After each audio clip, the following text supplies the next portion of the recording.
Right, so it's 10:02. Good morning, good morning, good morning. It is February 18th, and we are here with Thomas Beattie. And this is actually a session that I've wanted to do for a very long time. So before we get started, normal caveats apply. It's been a while since we've done one of these. I know we've been doing private classes for the past couple of months, so we haven't done a public session for some time. But to remind you, anything that is said here is public and will be on a variety of public forums, even though our forums are private. These video sessions are public, so please be advised about that. Also, get your friends to join. We are at about 15,000 members. We can always use more. We're stronger together. That's my normal pitch.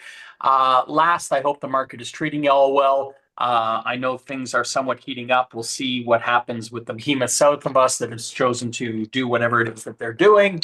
But right now, we're heading into a spring market, and my wish to all of you is success and prosperousness and everything that goes along with it. So without further ado, let me turn our attention to why we are here.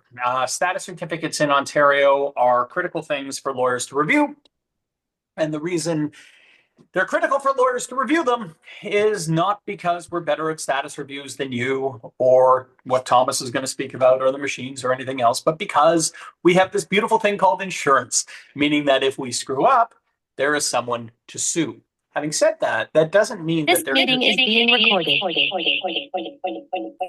That does not mean that there is not room for any number of other entrants into the category that can do things as well, if not better, perhaps, than the method that you are presently using for status reviews. Of course, one of the biggest problems with status reviews is that they're not done in a prompt order.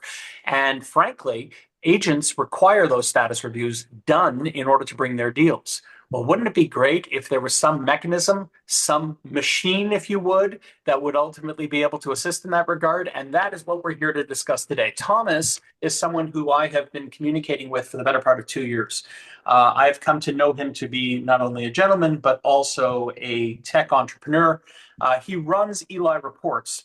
Eli Reports does status reviews in BC. BC does statuses very, very differently than Ontario. The status certificate looks very different than Ontario. The substance of the review and the purpose behind the review is different. They're usually not even done by lawyers. They're done by property management and other firms. But Eli Report has found itself in a prominent position in that space, and they're now looking to enter into the Toronto market. Effectively, what they are is an AI tool that has reviewed thousands and thousands of statuses and has trained their AI on being able to generate a report that, whilst not a substitute for lawyers, to be sure, can certainly give you a preliminary understanding of what it is you're looking at, such that you can better inform your clients as you choose to bring your offers. Because while you can't say to anyone definitively, look, there's no problem here, the way a lawyer can, you can say, listen, I've reviewed this 100-page, 1,000-page status, whatever it is, and here are the highlights, and here is a highlight report. And that's what Eli Report is about.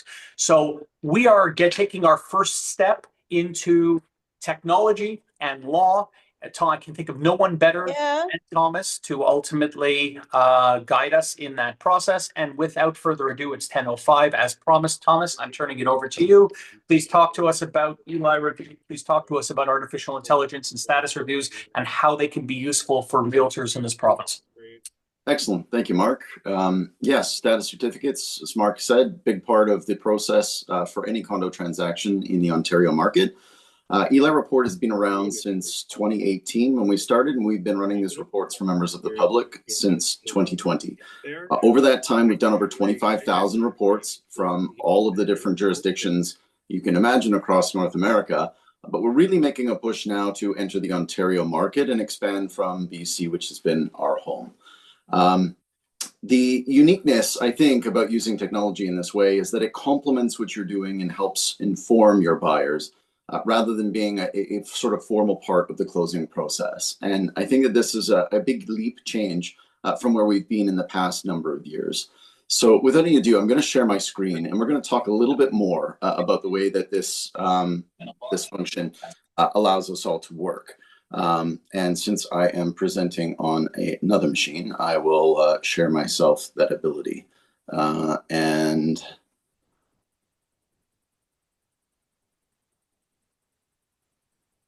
perfect. Looks like Mark has helped me out. Thank you, Mark. So we've been reviewing condo documents for over 5 years and delivered over 25,000 reports. This is ELI. ELI stands for every little item, which is what we will help you and or your buyers understand about a condo. So whether you're a lawyer or a realtor, or you work with them and you want them to get a better sense of the communities that they're buying into, this is us. You want to get started, you click on that button or up in the account and you'll be taken into register. As soon as you're registered, you can add your profile picture, a little bit about yourself, and run a report. We often get asked, how easy is it to run a report? So I'm going to show you exactly what that looks like by sharing my entire screen. And hopefully you can now see my entire screen. Running a report is simple. You put in either the plan number or the address. And in our case, I have set up a dummy building, which is at the hypothetical address of 99 Rose Avenue. You select your status certificate. Might be one document, might be 30 documents. In this case, we've got a handful. You drag and drop. As it's uploaded, it's checking to make sure that there's no security layer on that document. If it's password protected, our system's not able to look at it. So you'd have to remove that. And as soon as it's finished processing, on to the next step. Obviously, the larger the file is, the longer it takes, but it should take no longer than about 10 seconds. So there we go. On the next page, you get to select what type of report you're getting. We have a lot of different flavors. You can get an ELI Report Enterprise, which has all of the details, benchmarks, especially forecast, or you can get one for free. This uses the existing text layer and doesn't include any of the benchmarks. So while we are machine driven, we are also aided by humans and we review everything manually ourselves. As you can see, you can order a legal review at the same time as part of your checkout. All you do is process your ELI report and your report will be with you in a matter of minutes. So I'm going to get rid of that particular report. I've run it earlier and I'm going to take a look at it right now. As you can see, we've got a hypothetical location in Toronto, which we have adopted for the use of octopus condominiums. This is a 19-story high-rise built in 1986 with 311 units. What ELI Report does every time we run a status through is we look at the building's budget, we look at the insurance policy summary, and we look at the reserve fund study to figure out what it is and how it compares to the others that are out in that space. You can see that this particular building is right on par with their insurance budget, which is great, but their replacement value is a little bit lower. So their cost per unit of replacement value is a bit higher than their peers. Their water deductibles are a bit higher than their peers, and their flood deductibles are in line. Special levies and special assessments, sorry to use different terminology, but we use slightly different language across North America, is interesting because in the Ontario market, you're supposed to be fully funded and your report will be included within the status certificate package. That said, we run our own math and it's only math. We don't have any AI machines guessing. What we do is we look at what the expenditures are by year according to the engineer. We look at what's currently in the reserve fund and what's being put aside this year and assume it's being increased at a steady rate. In this case, we have a projection that indicates some assessments near term for the elevator, out several years for windows, and a few future projects, which isn't really typical of the results that we'd see in the Ontario market. Often where we would see the largest assessments in the Ontario market is over the next several years. And the reasons for that are several, but if you've had a recent change in management company, if you've had a recent change in engineering firm, there's a decent likelihood that you're going to see that the expenses and the contributions towards the reserves need to increase, especially over the next couple of years. In those circumstances, it is not atypical to see increases towards the reserve fund contribution portion of your budget, increasing by 30, 50% or more over the course of a couple of years. So you might see in our system a couple of special assessment scenarios, obviously in the next couple of years. It will be wrong for all sorts of reasons, which are listed on our website, because it's just math. And if you start contributing at a higher rate, or if something happens sooner or later than expected, it will throw off the special assessment forecast. But nonetheless, it's a useful tool for you to get a better understanding of whether or not this community is vulnerable to assessments and the likely timing and magnitude of those decisions.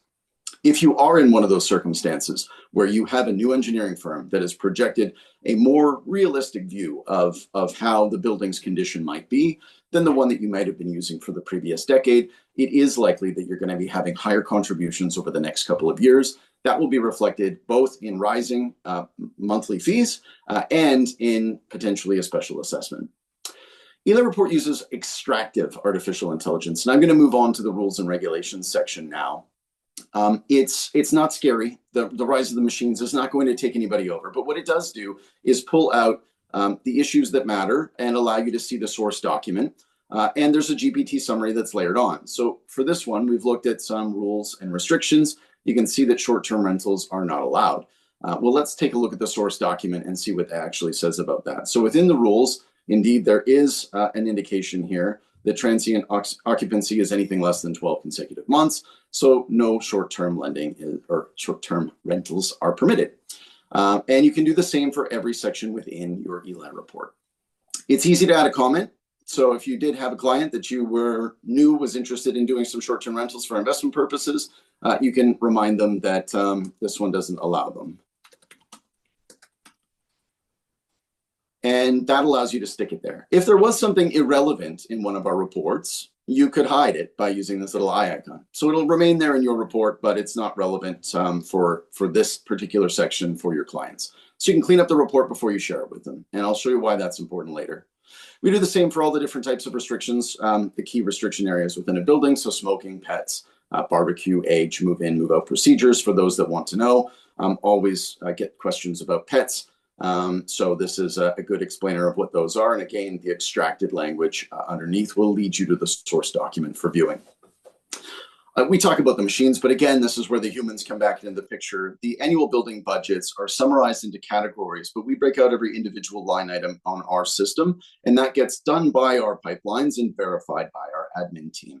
Our admins are working from 9 a.m. your time until well after midnight, so we try and span the full business day and far beyond, so that we can deliver your report within minutes. And in this particular case, we can see that this building's budget is about 20% below its peer group. They're spending a bit more on repair and maintenance, so the shortfall must be somewhere else. Utilities. So this one has obviously got some individual metering, and they're paying for their own electrical heat, for example. And they also have much lower than peer group cash reserve contributions. So a lower building budget can be a really great thing and a really great selling feature for your client if they're buying. But if it's too low, you should be aware that there's a likelihood that they're going to have to get in line with their peers in the future. That might mean an increase in the monthly assessments in the future. Likewise, if both the reserve fund contributions and balance are low, it might mean that there's a project that's just completed. It might mean that you've got something coming down the pipe. Either way, it's great to get a better understanding of how the community is spending the money that they're taking from owners every month so that you can see what that means. We compare the contributions against industry averages as well so that you can see how the building compares. This is just another metric for you to look at some of those financial measures that matter. The status certificate itself is not a complicated document. It's only 5 to 7 pages typically at the start of the status package. The lawyer will review this. We are not a substitute for the lawyer. We have E&O insurance. It's never been used. We're here as a tool to help you understand the community better. So this information is largely a repeat of what you're going to see in the status certificate.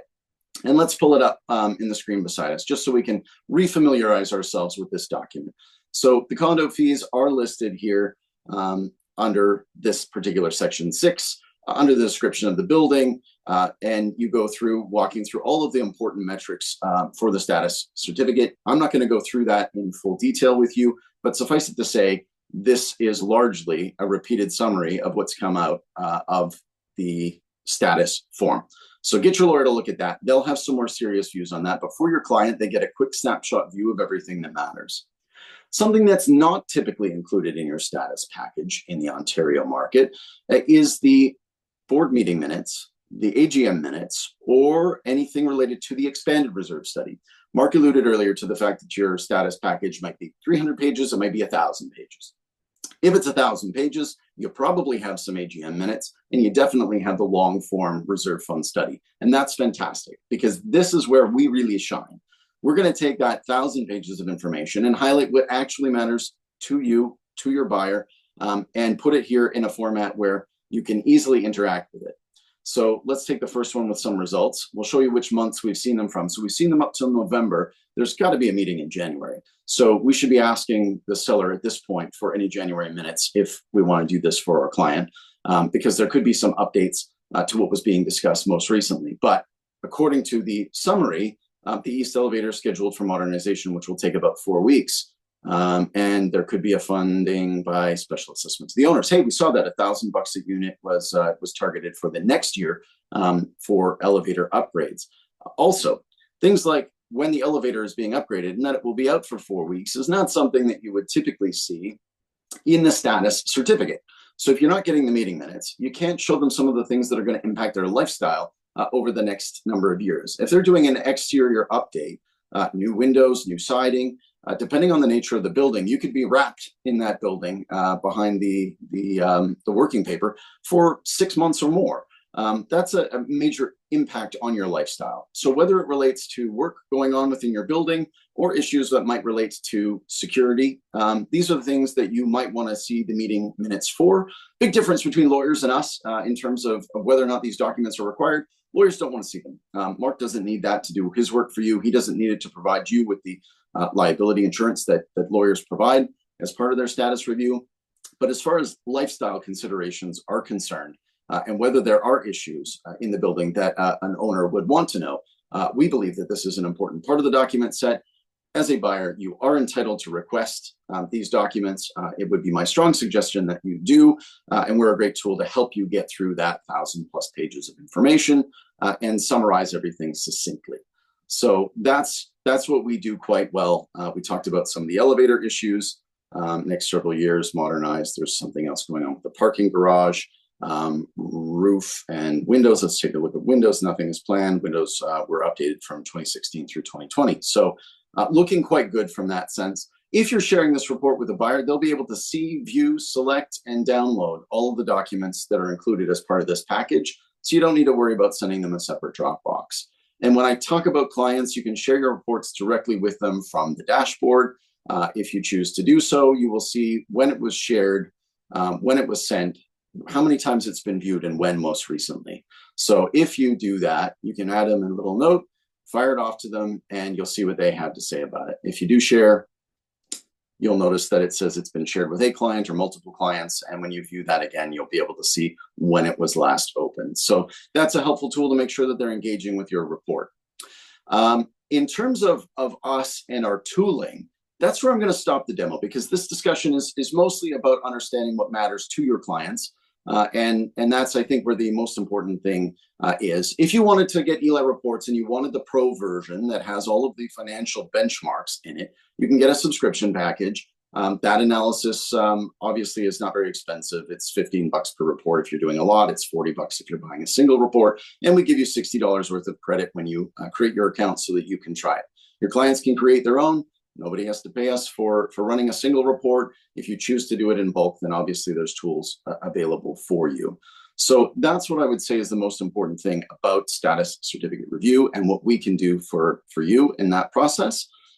So I think I'm going to stop the demo there, talk to you a little bit more about how you can get started. I outlined some of the different services and tools. This was the one that you can buy a subscription package to. So this one doesn't include the special assessment forecast, but it does include everything else. If you're buying one that has everything, you can give us a link to your status package and we'll break it up for you. That's the most work for us. Otherwise, it's a much simpler process. So the goal here is really to allow you to help your clients understand their communities better. So that's what I wanted to highlight with you today. Mark, I know that you had typically earmarked us for an hour session. I was thinking that we'd only spend half an hour doing this. So my demo's 15 minutes. Do you have anything you'd like to add at this point? I do, actually. Yeah, guys, one of the questions that you're going to ask, those of you that are familiar with status certificates, is, well, Thomas, that's all well and good, but a good bulk of what it is that you're talking about are meeting minutes and reserve fund studies. Now, you'll know in Ontario, meeting minutes do not normally accompany a status certificate, nor does a reserve fund study. And what I wanted to point out to everyone is that if you want to bring real value to your clients, all reserve fund studies are available for review at the management office. That is to say, what we receive as lawyers is a 5-page summary that talks about the highlighted mathematical results. This is how much the reserve fund will require in the coming years. But you are equally allowed, and some people do this regularly, to call up the management company and say, hey, can you give me the 150-page reserve fund study that underlies, that is the basis upon which this mathematical increase is expected. And it is when you obtain that document and upload it to Eli Reports that so much of the value that Thomas is talking about comes to fruition. And that is available to you. It's just something that is normally not requested from the management companies. So in an effort to really provide client value and use Eli Report to its maximum capacities, many of you may, when requesting status certificates, say, I'd also like the full reserve fund study, please, not just the summary. Because in getting that document and uploading it to Eli Review, you'll have a wealth of knowledge, as Thomas has described. Absolutely. Meeting minutes and the full reserve fund study are where a lot of the details about the community lie. It's how you get a better understanding of the community as a whole. As I say, it's about more than what's there from a legal status perspective. It's really about understanding the community and what issues are affecting you and your buyer from a lifestyle perspective. So let's take a look at some of the questions that have come in. I see the first indicates what happens if you're dealing with an old status. So the status actually is updated very recently for a transaction, but the community itself might be from, as this number says, 1978. So with every old document, and I've seen a lot of old bylaws, if you can read them yourself, and sometimes they're scans of faxes and a little bit tough to make out, then the machine can read them too. Again, the machine is only reading the words and helping to extract them according to the models that we've trained and presenting them there for you so that we can give you additional context around those things. The rules, bylaws all fall under the lifestyle restrictions section of the report. And that should be, it should be able to read anything that you can. So it should work completely. The next question, you have to send a request for records for the reserve fund study. Yes, you do. So this is, as Mark said, the long form version of which we might see the 5-page summary. The summary is only the financial, what year, how much, what is the increase in reserve fund contributions required that year. And then the board will say, yes, we're going to follow the recommendations of the reserve fund study. Every 3 years, the engineer has to come out, whether it be a physical site visit or do a thorough review of the building to look at the costs, the remaining life, and update their estimates. So the annual reserve fund study summary is what you'll see in the latest status certificate. So yes, you do not need the full report to get that annual financial summary. But if you want to see when the major projects are happening and what they are you going to be wrapped underneath film for the next 6-9 months? And are you going to have that happen to you in 2025 or 2045? I think that makes a big difference. So understanding the timing of projects and what those projects are and how they could impact your lifestyle are two different things. The mathematical part is easily encaptured in the summary that you've got within the status package as standard. The longer form version will give you those details on when things like that siding, when elevators, if those apply to your community, are being upgraded, all of those other major projects. So there are lifestyle issues. As I can see, someone has commented that the status is updated monthly. But yes, there is no guarantee that a system will be able to read something that you can't read. We have extensively tested that. We use TextRack, which is an AWS service for adding a text layer to all documents.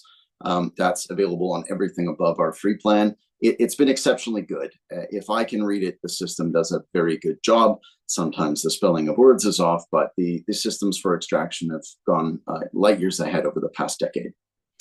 So that's fantastic. I am wondering if we have additional questions.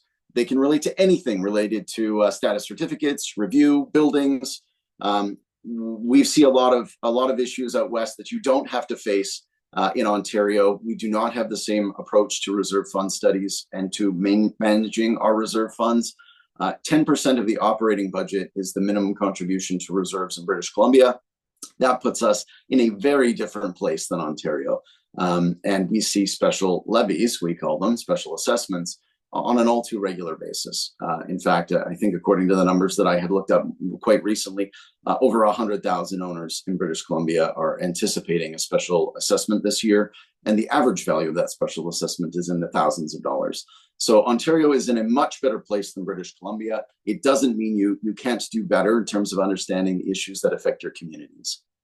Do you offer service for pay-as-you-go? Yes, we do. Pay-as-you-go, your reports can be free. Those are basic. We don't apply our text layer to that. We use whatever's within the documents. You'll get your results within a few minutes, up to a maximum of $60 per report, pay-as-you-go. That would include the special assessment forecast, along with the full analysis and benchmarks. When I showed you those benchmarks, I should have expanded that those are based on buildings of the same type and similar age within Ontario. So you're being compared, if you're in a high rise, as our demo building was, to other high rises built in the same era as that community. And every time we run a new status certificate in Ontario, we get a little bit better with our benchmarks. So they're more refined and provide a better view into how the comparable communities are operating. So that's what we do at Eli Report. We do offer additional services and deeper reports for condo boards and property managers. That allows them to identify opportunities for potential savings. It allows them to get a better understanding of the timing of their capital projects for internal planning purposes, as far as contributions and what would be required.